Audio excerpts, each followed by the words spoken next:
હું મારી બહેનપણીના ઘરે રોકાવા ગઈ. તેના રૂમમાં માત્ર એક જ બેડ હતો. અડધી રાત્રે તેનો મકાન માલિક અમારા રૂમમાં આવ્યો અને તેણે અંદરથી દરવાજો બંધ કરી દીધો. અને પછી, નમસ્તે મિત્રો, મારું નામ વિશાખા છે અને હું એક કંપનીમાં નોકરી કરું છું. એક દિવસ મારી સાથે જે બનાવ બન્યો હતો, આજે હું તમને કહેવા જઈ રહી છું. મારી કંપનીની અંદર મારી સાથે મારી એક બહેનપણી પણ નોકરી કરતી હતી અને તેનો આખો પરિવાર ગામડે રહે છે. હું દરરોજ સવારે તેના ઘર સામેથી પસાર થાવ તો તે મારી સ્કૂટી પર ઓફિસે તેને મારી સાથે લેતી જાઉં છું. સવારમાં ઘણીવાર તે તૈયાર થવામાં ખૂબ જ મોડું કરે છે, એટલે મારે તેને બોલાવવા માટે અંદર ઘરમાં જવું પડે છે. અંદર જતી વખતે તેના મકાન માલિક સાથે હું અવારનવાર થોડી વાતો પણ કરું છું, કારણ કે તે મારી સાથે સરસ વાતો કરે છે. એક વખત મારી બહેનપણીએ મને કીધું હતું કે તે મકાન માલિક ખૂબ જ રંગીન સ્વભાવના માણસ છે અને તે તેને ત્યાં ભાડે રહેતા વ્યક્તિઓ સાથે મોજ મજા કરે છે. તેની વાત સાંભળીને હું નવાઈ પામી ગઈ. એક વખત મકાન માલિકે મને પણ કહ્યું હતું કે જો મારે કોઈ પણ વસ્તુની જરૂર હોય કે કોઈ અગવડતા હોય તો મને જણાવજો. હું થોડી વાર તેની સાથે વાતો કરીને મારી ફ્રેન્ડ સાથે કામ ઉપર જતી રહેતી. તેનું મકાન માલિક જ્યારે પણ મારી સાથે વાતો કરતો હોય ત્યારે તેની નજર હંમેશા મારા ઉપર રહેતી અને તે મને વિચિત્ર નજરે જોયા કરતો. મેં સપને પણ વિચાર્યું ન હતું કે હું ક્યારેક તેમની સાથે મન ભરીને મજા કરીશ, કારણ કે મારા મિત્રો મને ખૂબ જ સારી રીતે સાથ આપી રહ્યા હતા અને મારા મનની બધી ખંજવાળ ને સંતોષ આપતા હતા.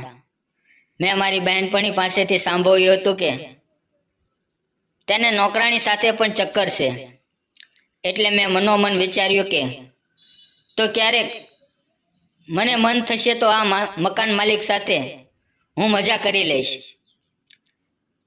એક વખત વાતમાં મેં મારી બહેનપણીને પૂછ્યું કે શું તે તારા મકાન માલિક સાથે ક્યારેય મજા કરી છે?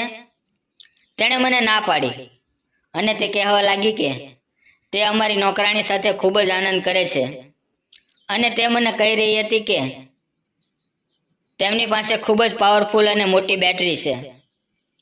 જ્યારે તે તેનો ઉપયોગ કરે છે ત્યારે ચારે બાજુ પ્રકાશ ફેલાઈ જાય છે અને તેમને સ્વર્ગનો અનુભવ થાય છે. હું પણ વિચિત્ર અનુભવ કરવાની શોખીન હતી.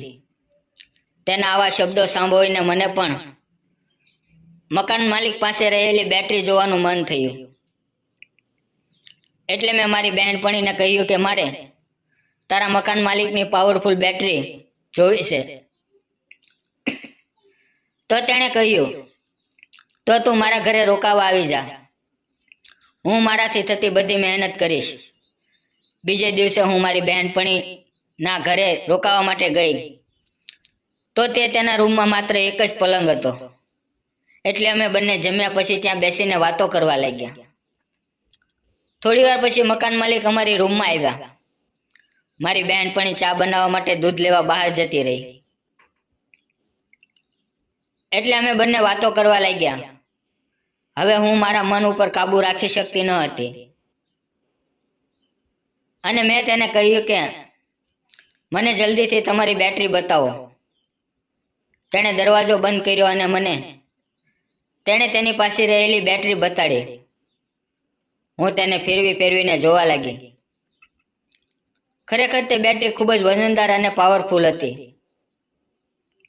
અને તેનો પ્રકાશ ખૂબ જ સુંદર હતો. મેં સતત તે બેટરીનો ઉપયોગ 2 કલાક સુધી કર્યો, પરંતુ તેનું ચાર્જિંગ ઉતરવાનું નામ જ લેતું ન હતું. ત્યાં અચાનક મારી બહેનપણી દૂધ લઈને પાછી આવી ગઈ અને પછી જે કાંઈ થયું તે આવતી કહાનીની અંદર જણાવીશ.